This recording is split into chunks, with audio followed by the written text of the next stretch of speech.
Hello, welcome to another exciting episode of Pete vs. Anxiety. My guest today is a licensed clinical social worker and therapist. He's also been practicing for 18 years. He is the Eric Hoffer award-winning author for his book, Victory in Every Fall, The Antis Approach to Overcoming Disability and False Idols. He also is the author of How Diversion is a Destroying Democracy and the Utopia Realized in Search of a Just Society. Please welcome the one, the only, Kurt Warner. How you doing today, Kurt? I'm doing okay. How are you doing, Pete? Great, man. Why don't you tell everybody a little bit more about yourself? I know you've been doing it for 18 years. What got you into it? Well, at first, I just want to note in terms of the introduction, I didn't win the Eric Hoffer Award. I won an award in a Oh, a okay. subcategory in there, Hoffer. I don't want to confuse that, but No, you're good. I did Thank you for win. clearing that up for me, bud. Yeah, no problem. So a little bit about myself. I've been practicing social work for about 18 years. I've been a therapist and a licensed clinical social worker. That's what I am currently. I work with people of all walks of life and in all realms of issues that they're experiencing, suffering, so on and so forth. And I've experienced a great deal of suffering myself. And as you noted, I'm an author and I've written about a wide variety of things. One of them is trying to codify a method or an approach to overcoming suffering in our lives, which is what Victory in Every Fall is about. Yeah. Yeah. No, I agree, man. It's hard when you have suffering, though, because you don't know what to do. And, loss is hard for people and how they deal with all that kind of stuff, So what got you to write the book, though? What was that inspirational moment? You're like, you know what? I need to write a book about this. I think the inspirational moment was statistically when I would research it, when I would look at uh, severe bipolar 1, I have. That's about 2.8% of the population. OCD, I have had. That's my first memory on this earth is OCD. That's about 2.3% of the population. And in terms of a severe traumatic brain injury, I have a large part of my brain cut out. And Jesus. I have. That's statistically about 14 out of 100,000 people. So it's not a big number. Then I have, back pain, which is certainly a much more common one. I talk about death in the book from grief. I have both my parents die in a year. The reason I wrote the book was because when I quantify it, it seems very unlikely it seems very difficult to have to overcome all these. And I know we all have a version of this in our lives in one way or the other. And I wanted to codify or try to help. My entire purpose and meaning in life since actually the brain injury became to do good, to do something that would ameliorate lives in all ways. And that's the origin of the book mainly. So let me ask you fast. What happened with that you had to have part of your brain removed? You just want to cover it really fast for us? Well, yeah, I'll cover it.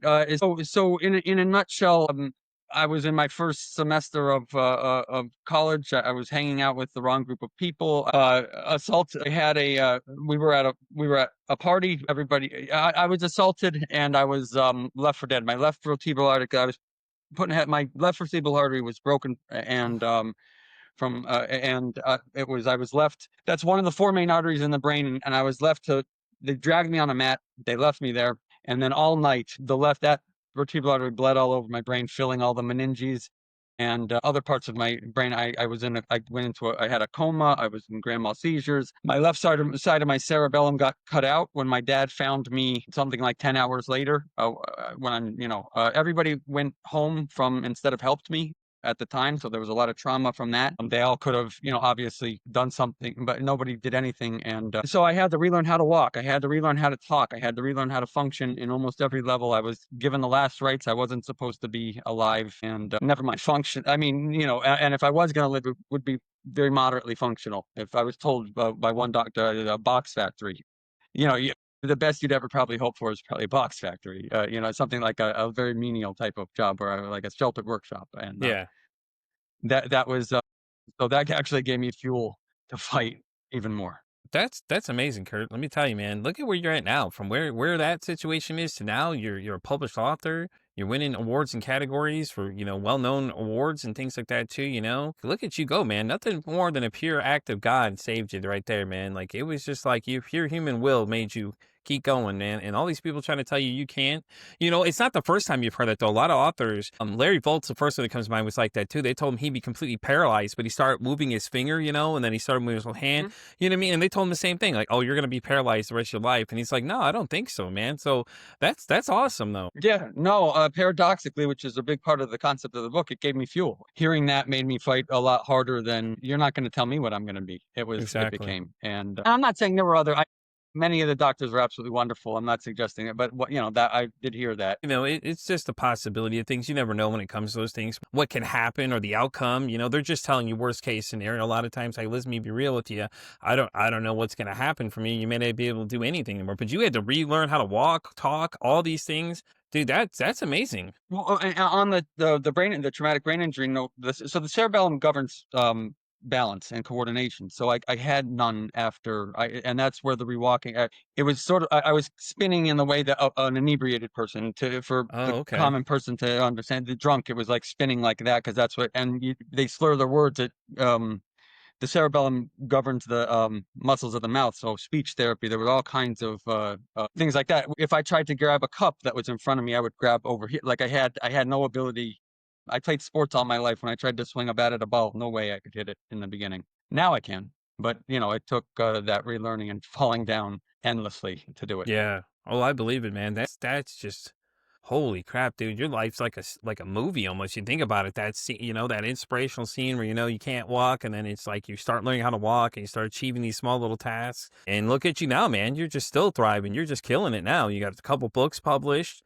And all that kind of stuff. It's like, listen, man, I'm so happy for you, man. That's so awesome. Your book, Victory in Every Fall. What do we cover in this book exactly? I know you touched a little bit on it, but what is it so people know what they're checking out? Well, what I cover is it's meant to be sort of basic guide, a concept of how to overcome adversity, and I Yeah. use the adversities I have as a way of showing that in any situation, no matter how impossible, one can overcome it. Each chapter, and many of the chapters encompass. I don't know if you've ever read the Odyssey, but I wrote it Mm-hmm. after the Odyssey in the form of the Odyssey. So Odysseus has all of these different adversity to overcome throughout it, Yeah. and I use Greek myth a lot throughout the book because Oh my God, I Antaeus love is Greek myth. a major message in the book. It's called "Victory in Every Fall," the Antaeus approach to overcome disabilities. Because I think that the past could be a guide in a lot of ways, and I've always gotten a lot of inspiration from not only Roman but Greek myth. Another one of the books I have uses a lot of Roman concepts in that way. But either way, the concept is it's how we think about our suffering that oftentimes dictates how severe it can be. It's in the mental realm. I mean, in the physical too, I would suppose, but it's not. I'm more targeting the mental realm. But Yeah, no, I get you. it's a way of changing the way we think about it. Yeah, definitely. Change your mindset of how you look at things. I mean, listen, man, you're living proof right there. The book alone is your own journey. People are going to see this and be like, oh, Jesus, Kirk can do it. Why can't I do it? You know what I mean? A lot of people are going to be like, whoa. And a lot of times that's the great thing about storytelling. Memoirs are really great. That's why memoirs do really well because people read the story and go, oh, shit, I've been in that same situation. If they can do it, why can't I do it? And it's inspirational to people because people are always being told, with disabilities that they're limit to what they can do. But you're proving that there's no limit to anything you can do. You just got to have the will and the mindset to go for it. You know what I mean? Don't let anybody ever limit you. Absolutely, and I'm also not a unique snowflake in that regard. If I can do it, anybody, I'm arguing, on one level or another, can utilize these principles to make it happen for them, no matter what the adversity they're facing. And I sincerely believe that, and I do that in my therapy every day because I watch it. I Yeah. can, yeah. Yeah. So listen, let me ask you some questions about the book, though. Like, what are some takeaways people can get from this book? Like, dude, let's get them real excited to go check this book out for sure. Let's sell it to them. Kurt, what do you think? What are the takeaways they're going to get from the book alone? Besides the fact we're going to help them alter the way they look at things. Well, one of the takeaways from the book that I think that they could get is that in any situation, in any given realm of suffering that they're going through or adversity that they're going through, most of us tend to see only the suffering that exists in front of us. It becomes you can't see the forest through the trees sort of a scenario wherein Yeah. you're not seeing the bigger picture becomes almost impossible to see, and I think that can be proven from a brain standpoint. The amygdala, when we get upset, it's just the upset that we could see. It's just the horror when we could see, and when the fight or flight. But what I'm arguing, if we're able to sort of face it in a way that is without the emergent panic that often accompanies it, we can find there's usually betterment around it. And Pete, I don't want to be vague about it because I mean I could certainly talk about some of the ways it's done it in my own, but each adversity is going to have a different way of looking at it, that you could find betterment in it. Yeah. Embedded in there, and it makes us adversity can not only make us stronger, but can make us better in most ways. And I would argue that paradoxically, which is a big theme in the book, the concept of paradox, we're better for it in some Yeah. ways. And that's a big statement, to say, but So, in so some ways we Kurt, can't be let me ask you this though. Can you explain to somebody what the paradoxically is, all that? Maybe break it down for somebody that may not understand what you're referring to, just so they have a better idea. well, a paradox is any kind of self-contradictory statement or proposition that, when it's really investigated, can be seen to be true. Anything that the concept, like a true lies would be a paradox, because you could have somebody who's lying and by their intent, but something could be true, so it could be a true lie. That would be Yeah. in other words, it's something that seems at its head to be completely false, but when you really investigate it, because it's contradictory, but when you really investigate it, it's true. That you can benefit from your suffering is a paradox, and that's the concept that underlies all of the sufferings I discuss in the book. Somehow, that I could be suicidal for 9 months of the year, or a large part of the year, that for 15 years, that I could lose anywhere from, let's say 30 to 60 pounds at times, due to the depressions and so on and so forth, and call that a benefit, and call that something that could, it's certainly not a benefit when you're doing it and when you're in it. I'm not trying to suggest that, but Yeah. No, I get you. uh, yeah, but I learned a great deal from it. And if I'm the character, and who I am and how I can face the world today is greatly benefited from experiences that made me deprived, that I had to go through like that. And I'm arguing in every way from OCD. Paradoxically, OCD is a horrible scourge of a mental disorder that never ever leaves, and it sort of seems to Yeah. infect every thought I have in one way or another, much of my life. But without it, I don't know if I would have been able to transcend the TBI in the way I would. OCD had with it there's a perfectionism, a striving, a desire, a pushing against. Yeah. OCD generally, there's a lot of uh, contradictory, pushing against. You generally can't tell an OCD person, someone with OCD, not to do something, in that way, because there's usually a contradictory essence to them.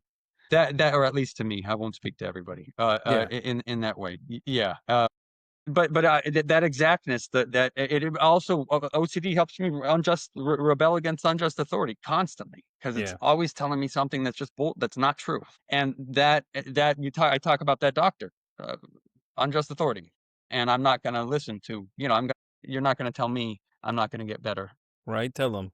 Yeah, Right, yeah, tell them, Kurt, tell them, I'm not gonna let you beat me down. Heck no. So let me ask you that's though, right. because you're the first guest I've had on the show that's had OCD. So do you have any tips for anybody that has OCD? Like, maybe someone, maybe how about this? How about maybe some tips for people that have it, and then people that deal with someone that may have it. That way it's a better interaction for them, because a lot of people don't understand OCD a lot. They just know what they see it as, you know what I mean? Like what TV and movies depict it as, like maybe break it down for them and let them know, and they probably give them some really good tips for somebody that may have OCD that may help them better function. That way that, it doesn't drive them crazy trying to, figure this thing out as they go. Well, it's a great question, and Pete, and the fact of the matter is, I think that, like most things, OCD is depicted in the popular mindset, completely falsely. I don't think the caricature of OCD has much to do with actual OCD. I could think of very few exceptions, like Howard Hughes, The Aviator. Yeah. That was done well in terms of OCD and the magnitude that could have. But other than that, it's oftentimes very hard to characterize. In characterizing it, I would say one of the ways I've written about it is characterizing it as sort of a dictator in your mind. It's like a little dictator who tells you what to do and how to do it all the time, and if you don't, you're going to suffer great despair, anguish, guilt. It has all kinds of feelings that it can unleash in order to subdue you, which, I mean, after all, what motivates us more than our feelings? Look at Yeah. love alone, in that way. So OCD has this incredible mechanism, and it takes any form. It's a chameleon in that whatever you put into my existence, one way or another, it'll, like ivy, wrap itself around it. Yeah. And when it wraps itself around it, it'll compile a compulsion that's specific to that concept. The pandemic brought germs, because obviously there's germs there, and that concept. So the fear of getting sick brought the compulsion to stop with germs, and so on and so forth. This is something I would argue that it's very likely that people with obsessive compulsive disorder across all spheres during the pandemic, it spiked in terms of contamination. It certainly did for me. And it can wrap itself around anything in any way. In that way, there's certainly perfectionism, which is what would help actually with the traumatic brain injury, but it really hurts with everything else. There's religious compulsions and concepts. And in terms of basic obsessions, contamination, there's general intrusive thoughts, symmetry of everything. You'll notice behind me, the picture, they will be perfectly symmetrical in terms of they're measured to I cannot tell you how specifically Oh, I millimeter, believe it. 100%. I Yes. believe it. In that way, and it will anything in its atmosphere. I can remember as a kid repeating things. In other words, Pete, if I was talking to you in one of these and I said a word that I would not normally have said, I would have to find a way to say that word not only 2 times but sometimes 4 times or Oh, six okay. times because it always has to be an even. These things.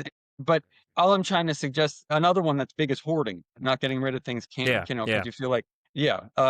And I could go into each one of them much further, but I look around at my family, and my family has. I see this manifestation in my family. For some people, it stays one their whole lives. For me, it goes everywhere I go, and I would argue and it becomes hard. Everything I get into, it finds a way to enmesh itself with. So have you always had OCD even as a kid? It's my first memory. I can remember in Florida in Well, because Epcot my in question then would be, it's like, do you have any brothers or sisters? I bet they started trying to move things just to once they figured out it drove you crazy doing that, they kind of just start doing things to mess with you ever. I Yeah, don't know it why. can certainly be something that's easily picked on. I without a doubt. Oh no, poor Kurt. Kurt, I can just imagine your brother just or sister moving something, just like moving out of place and watch you just go back and move and just keep going. I thought I just moved that back. Yeah. That's In so. many more ways than that. Yes, it can be easily once it's figured out. The issue is when I was a kid, um, I grew up during the 80s. I don't want to date myself here, but I grew up during the 80s. It wasn't Yeah. really well. I had a family member who wore gloves all the time and couldn't be touched, and nobody could go in her car or apartment or anything else, and we just considered her the eccentric family member. And then I had another one who brushed his teeth off of his gums, and we just considered him another eccentric. I had another one who couldn't get rid of a dollar that he had. He was very hoarding with money, and he couldn't get. And there was no such. There was. I mean, OCD obviously existed, but it wasn't known in the way it is now popularly. Yeah. So Yeah, for sure. I was considered that as well. I was just an eccentric person growing Yeah, up. I couldn't even imagine what in the 80s they would classify that as, though, because like if you look at the history of mental health, it was the 80s were kind of like, a lot of it was like throwing drugs at things and trying to fix them that way. And then you get in the 90s and Mhm. it just gets a little bit weirder. And then when we finally get to where we're now, we know a lot more than we did. It's like if you compare the two, it's like they did Mhm. with what they had, what information they had then. And I couldn't even imagine, like, because they used to call PTSD, used to be shell shock. And, then it evolved just like, what was it?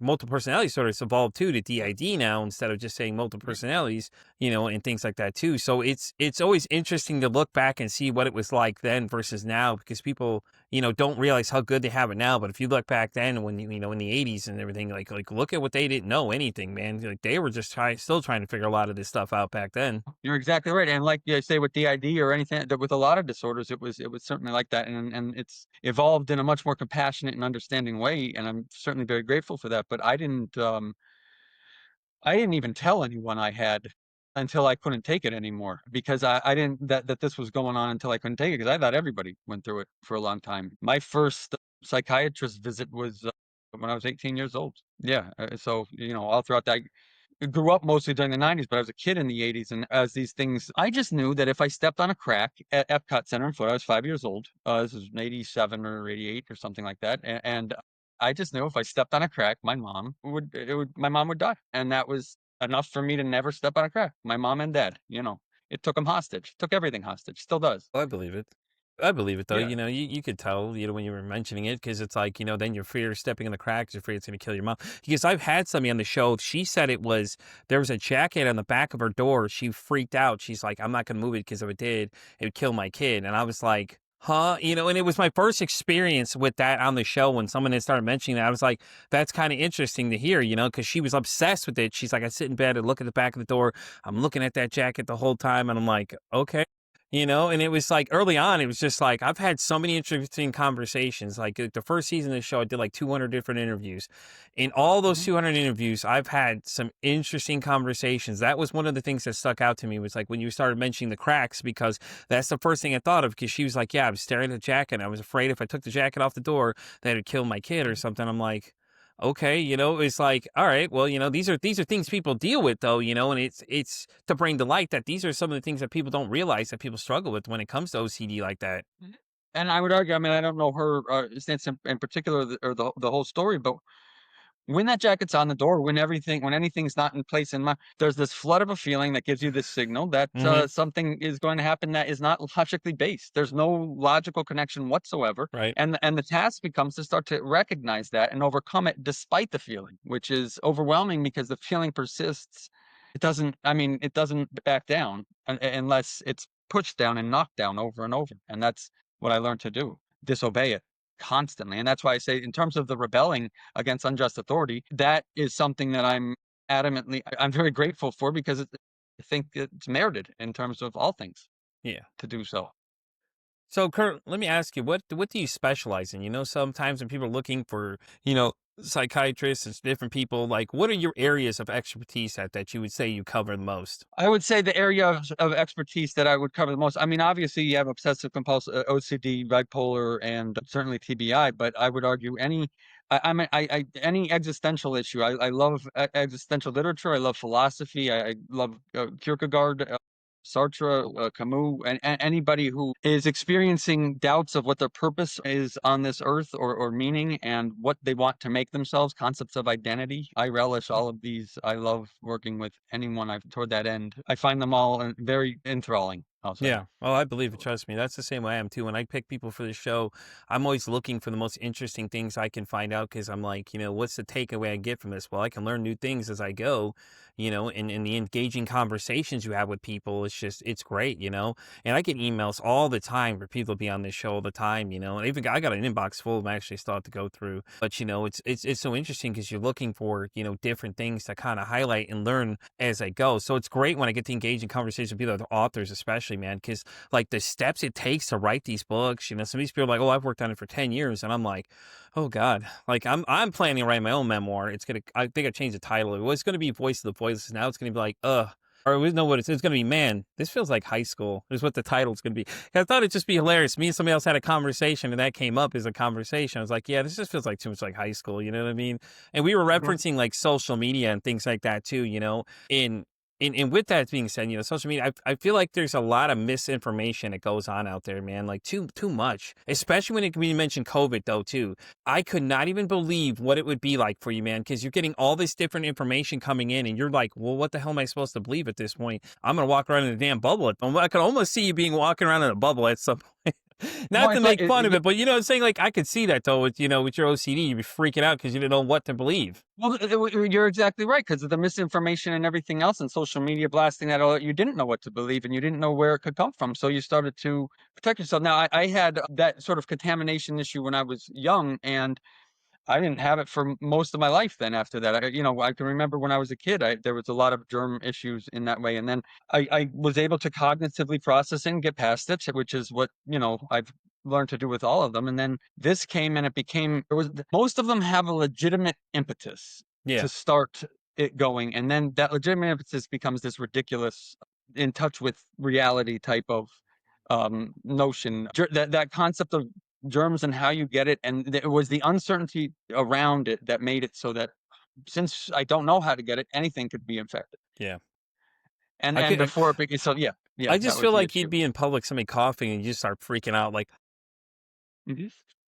I just feel like that's what it Airborne, had to be yeah, that's interesting though, because especially OCD clients and during COVID, because you're coming in and you're like trying to reassure them everything will be okay, but just like at the same time, it's like I don't know as much as you do. I don't know anything. Like all this misinformation, all this different information floating around of how it is, mask, no mask, all this stuff is just coming at you at such a rapid pace, and with the '90s introducing the internet to everybody, AOL being the beginner. and to where we're now that you got, God, I couldn't even list them. You got like 10,000 different places you can go to get information from. It just had to be Yeah. an overload for people because, you're over there trying to search and see what information's real, where's this coming from, what I do about this. And then, it was so early on when it started just taking out so many people, unfortunately, because we didn't Mhm. know enough of the information on what it was. We just knew what it was doing to people and how people were coming in contact with it. And then it was, the Mhm. whole thing of you got to separate from family. So it's like you got to start measuring 6 feet away from everybody, Mhm. and it's just like it had to be a nightmare, man. I couldn't, like I said, I couldn't even begin to understand the level of things that the poor people with OCD had because of the fact of all the misinformation they were getting and the fact that, like it's like, oh, stay 6 feet away from everybody. I could just imagine some of those guys out there with measuring tapes holding it at a 6 feet mark or get a 6 foot long ruler and just like, yeah, you got to stay away from me kind of thing. I could just see Exactly. it happening. It's not to make fun of anybody, but it's just like I felt bad for it because it's just like you think about it, man. It's just like then you get all this misinformation feed it, so then you don't know what to believe, and then your brain's overloading, and you're just like, well, what the hell, man? Mhm. Some of those people I could just see just having a meltdown in public. To everybody else, it looks like they're going crazy. To them, they're just overloaded with information because they're only doing what they're told. Okay, well, I'm supposed to stay 6 feet away. This person will stay 6 feet away, and then one of them start freaking out, and then they're perceived as the crazy person, but it's really just their brain how it's reacting to this. They're freaking out because they're like, listen, I was told 6 feet away. You need to stay 6 feet away from me. Not knowing these people have OCD, you know what I'm saying? Like they're just like paranoid looking at people, and then you add an anxiety, it probably sends it to overdrive. Overdrive. Yep. One of the big concepts you talk about other gifts. I'm thinking about it as you're saying that. I'm always having to filter out what's the feeling and what's Yeah. the reality, and by doing that, I'm always OCD is one of the things that I get in battling it is a great gift that you get is critically thinking. You learned how to critically think because Hmm. you have to sift out what information is right. So the social media information is usually not, and Yeah. what's the credible source here, and who can I trust, and how can I go about it I think you nailed in it on the terms head. of What's the whether it's six credible feet. source, Kurt? I think that's the right question you should be asking when these Yes. people are telling you things. Yep. What is your credible source for this information? What's the credible source? Because it's oftentimes very hard to identify. I mean, you had public officials who were saying things that were not true at times during that. It became very difficult to understand who you want to go, and it becomes this is where, from the OCD standpoint, it jumps on the concept of since there's so much uncertainty, because OCD is the disease of uncertainty, and it preys on that. So you got to do all of it. There's nothing you can do but all of it. You gotta make sure you keep yourself away from all of it. And then you isolate yourself, and the isolation becomes a self-fulfilling because isolation becomes a horrible thing for OCD because Yeah. yeah, it just thrives on and did that very thing. I isolated during that period in that way, and it grew just like that. And I had to spend all kinds of time beating it back and reasoning and getting that right information. Yeah. Yeah, I could only imagine, man, because you weren't allowed to be in person anymore, so you had to do like telehealth with a lot of people, which I mean turned into Mhm. something really great though if you think about it, because now you can connect over the internet. You don't have to physically be in an office for people that are not comfortable with doing that setting, which opened a great avenue at the same time. But like I just, dude, and then you're alone by yourself. Your thoughts are starting to pick up, and as we all know, when COVID hit, mental health shot up because now all of a sudden now it's a big conversation to talk about, even though this has been here for a lot of time. Mhm. And we still hear about it these days too, like these school shootings. Oh, well, maybe they had mental health issues. Okay, so then what are you doing about the problem? Nothing. You're just sitting here avoiding it completely. It's like the ugly kid in the room. You just want to avoid it for some reason.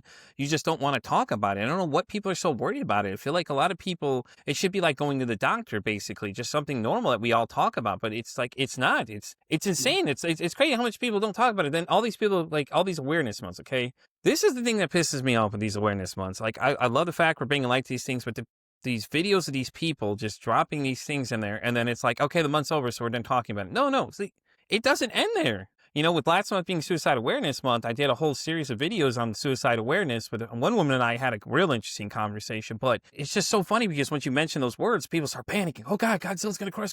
It's like just start freaking out completely because we're having a normalized conversation about somebody who's having these thoughts and they're thinking about harming themselves instead of us worrying about, okay, what do we do? Like we're battling cancer. Okay, well, we got to do something. We run away from it. Like, it's like a COVID situation. It's like, oh God, you got to stay 6 feet away from me. You just said that word. Like, like Harry Potter, like Lord Voldemort can't say the name, you can't say that name or else everybody's going to start panicking. You know what I mean?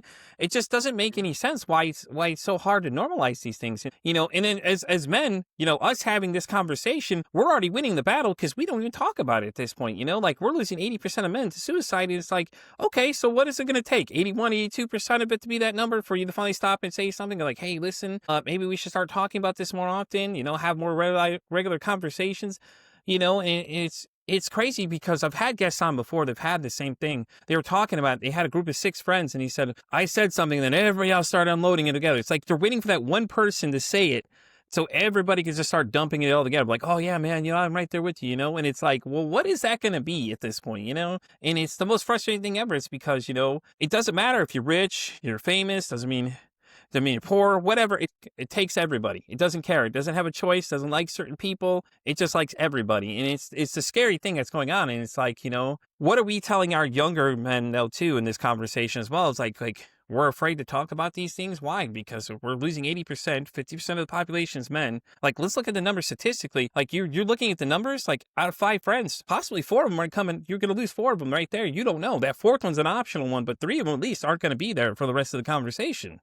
When you say 3 of them aren't going to be there for the rest of the what population, which disorder, what population are you saying is We're just that saying men you in lose general. that much? I'm talking about men in general. If you Oh, think about it, like, 80% of them, if 80% of suicides are all men, if you think about it, mhm. there's a group of 5 people, you and your 4 other friends, 3 of them will probably not be there, honestly, if you go based on the statistics. Yeah, well, it's and there's a very high one that was a big issue with the bipolar because I think the latest statistic I saw was up to 20% attempt or commit or Yeah. do commit suicide, and yeah, it's a remarkable number for a disorder. Yeah, isn't it? It's just Uh, crazy. And all it is like, we're afraid to talk about it because we were pre-programmed. Like, you and I grew up in the 80s because I'm 85. I barely remember any of the 80s. I was 85, so I don't remember. I remember the 90s, man. The 90s were such an interesting time because all the things that you could do, all the TV shows and all this stuff they would put on is nowhere near what it is now. They censor everything now, but it's like, but back in the 90s, we were okay with all this stuff, all these crazy shows. Like, even these Jack in the Box commercials, you just go back and watch these old commercials and you look at some of them. I think one of them caught my attention was the one where Jack's inside an abortion clinic and he's selling a sandwich. I'm like, what kind of settings are we doing here, guys? Like, like all that stuff is acceptable. Like, think about what TV is now. Ren and Stimpy was a kid's show for us, but now it's like TV 14. It's like all censored pretty much. mhm. So, do you think it's moving in the wrong direction or Yeah, I the think right so. direction? I think we're in the wrong Yeah. direction only because I feel like we're censoring mental health as a topic. And we need to talk to some of Mhm. these younger guys about it because me and another guest named Mr. Whiskey and I were discussing when the internet was introduced, like social media was really introduced. He said that the number shot up to like 20% of 20% for younger men that were committing suicide. And it's like, like we have to figure out what's going on, and a little bit it is, now that you don't just have limited space for them to bully each other. Now you can bully somebody via the internet. You don't even have to be in the same room with somebody to harass them. And then you have, now you're adding in grown men who just think this is okay to do too, that predatory, they come after the kids and start like, are just nasty individuals saying nasty things to people, and it's like one thing that upsets somebody. Here we go. We're going to start setting them to the fire now. Everybody's got to go, and the one thing that did stick out to me though, when that situation was a young lady that was a big anime fan. She cosplayed as a character, and mind you, they don't assign race to these people. It's just a show, anime cartoon. People are watching it. They got mad because she wasn't preferably white or whatever they were saying. They were trying to kill this poor girl because they didn't like the fact that she was cosplaying as somebody. I'm like, but they cosplay all the time at all these conventions and things like that too. But you don't hear them saying those kind of things there. It's just because you're on the internet, you have access to everybody, and everybody and their mother has access now. That now you can say these nasty things to people, and you don't have to be in the same room as them. No, It's a scary no, you world we don't. live in, Kurt, man. It's a scary world we live in. It certainly is. It certainly is. I think there are certainly steps though that we could take to ameliorate, make it better, and I'm hoping that we do in the future, and especially around mental health. Yeah, exactly.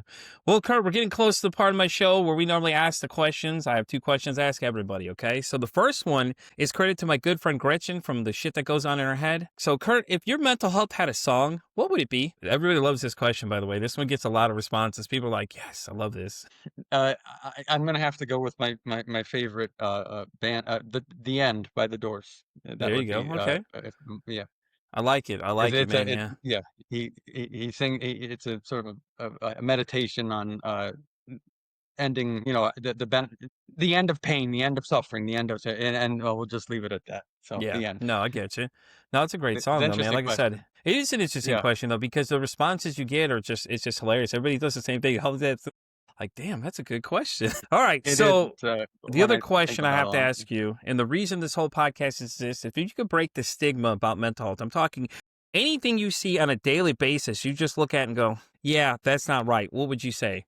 As far as from a mental health standpoint in general, Hmm. I'll go off of what you said earlier in terms of from a male standpoint. I think that it's so under talked about that from a, yeah, it's not right that culturally in our country, and I'm not going to speak to other cultures, but certainly in the United States, that men don't talk about openly about their mental health. I never felt at any point in during my growing up that I could tell my buddy, what was going on in my head. And I don't think that's that different today based on all the conversations that I have. So if there's one thing, because I think by talking about it, then it could be affected, and there are interventions that help many things. So I would like a brighter light shined on things. Yeah, no, I Talking. agree. I feel like it's just like I said, like us as men having this conversation now is a powerful conversation because it's two men talking about it, which you rarely ever see happening, and it's hard to understand why we can't break past this point of oh, we can't talk about our feelings as men. It's like we all have feelings. A lot of people don't want to deal with them, but they're But still there. and you talk about the AIDS and growing up. I played every sport in the world, and when I got hurt, you toughed it out. That was Yeah. the male. That was the male culture. You just, you got up, and I remember getting hit with baseballs in the face many times. But then, it doesn't matter. You just keep playing. You get going. You get tackled, whatever. And that's I would argue that becomes the mindset from not only physical but mental from a male standpoint, because the value there in an existential way, the value becomes tough. Yeah, You want to look tough. Yeah. and the role of the coach too becomes more of a mentor position too, if you think about it, because you spend a lot of time with them. They influence you. A lot of times, the guys get bigger into sports. Well, coach taught me this, coach taught me that, and then it came, the NFL when they were tackling people, they had to change how they were tackling things because of all the injuries that were coming and all the different things they started finding out. Like Junior Seau had, he went berserk and just, what I mean, like, and then, if you want to think about it, like, I don't know if you're a pro wrestler fan at all, but remember the Chris Benoit situation where he unfortunately went completely it just went off and just shot himself and all the family members and things too. It's crazy though.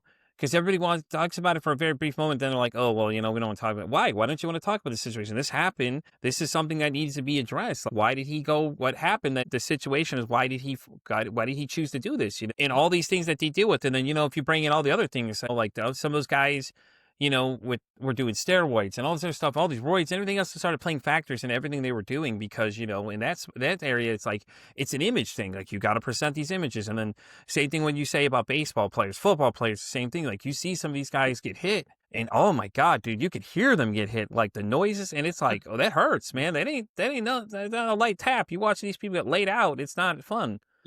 And then everybody gets mad because they're changing all the rules. I'm like, well, think about where the rules were before. They didn't have helmets, so where they're now, they have better helmets to protect these guys from brain injuries, because Steve Young Mhm. always dealt with concussions all the time, too. And that was the big thing with him was, that he eventually retired because of all the concussions he was having. And then, what was it, the guy from Miami, now, I can't think what his name is, Tua or whatever his name is, he has a contract, in his contract written, if he can't play because of head injuries, he still gets paid, which was smart if you think about it, because you're taking shots to the head and watching these guys hit each other at like such a hard velocity. It's like, it's hard to watch sometimes, like, or was it the real recent one? I don't know if you watch football ever, but, Yeah. what's his name? Tyreek Hill. Did you see the one with Tyreek Hill where he landed and his leg turned the way around? I was like, and then you just see all No. these memes, like people like, oh, I guess he's not coming to work tomorrow or something. I'm like, oh God, like, and it's just, everybody likes to make jokes about these things, but it's just like, it's just, that's hard to watch. You know what I'm saying? Like the guy's whole Mhm. leg just turned around. I'm like, Anyways, with that getting said, we're going to start wrapping up. Kurt, did you want to let everybody know where they can find you? And the book is out now, right? Yeah, the book is out. I have two others out as well. That you can find me on kurtwarnerbooks.com. That would be Okay. the easiest. Well, if you want to tell them about the other two books, go ahead too, man. Now's the time to plug it for them. Go ahead, buddy. Let them know about the other two you Well, got. the other two books, I have one out right now called False Idols: How Diversion is Destroying Democracy, and that's a very different subject, obviously, but Obviously. that's the one that uses the Roman concept and discusses how we're being diverted from doing the common good. Celebrity and sports and everything in our existence, our economics, everything pulls us away from doing the things that make the world better for all of us, which is, and Utopia Realized: In Search of a Just Society. That's a fictional recreation of the concept of utopia, which was by Thomas More in the 1500s, wherein I build a place that reexamines and reimagines all social systems to make them better in order for the common good, because we've been using the same ones forever. They don't work that well. They don't make sure that everybody has what everybody needs enough. So that's a representation of a systems that might work, and ask us to all question what might work. Exactly. So, Kurt, So do you want to let everybody know where they can find you? Is the website the best place to reach you? Do you like for them to reach out on social medias? You can plug any of those right now for them. Let them know where they can find you, buddy. Kurt Warner Books would be the best place to reach me. Social media at Kurt Warner Books for any of the social media tags, and Barnes and Noble. You can find the books anywhere books are. You can find in terms of that any kind, and you'll find them easily online, or at the actual physical store. But that's in a nutshell, and I welcome anybody's comments or emails anytime. Definitely. That's awesome, Kurt. Well, Kurt, thank you so much for coming, man. I appreciate you being here. I had a great time. Enjoyed having this conversation with you, man. I love the little takeaways you gave us for OCD and all that kind of stuff. Because like I said, you were the first guest on the show that we've had that's had OCD. So this has been really great because we got to learn something new. It's always great to learn something new from anybody, and like I said, man, you're welcome to come back anytime, by the way, too, man. I'd love to have you come back and talk to me. So if you got anything new in the works, anything coming down the line that's mental health related by chance? I would argue most of the things I have 21 manuscripts. A lot of them have a mental health concept. I'm a zealous writer, so Awesome. a lot of them have it. But in terms of coming back, I would love to one day. I'm very Definitely. grateful that you had me on, Pete, and thank you so much. Well, you're so welcome, Kurt. Thank you for being here. Guys, and with that being said, we're going to wrap up this episode of Pete vs. Anxiety. You guys know where to find me. I'm Pete vs. Anxiety. I'm X all the way down to TikTok. I'm on Spotify all the way down to Pandora now. And as I always say, it costs nothing, absolutely nothing to be kind to somebody. One kind act you can do can save someone's life, or hell, you can make their day. I'm Pete vs. Anxiety saying, don't ask how your day is today. Say, hey, how's your mental health today?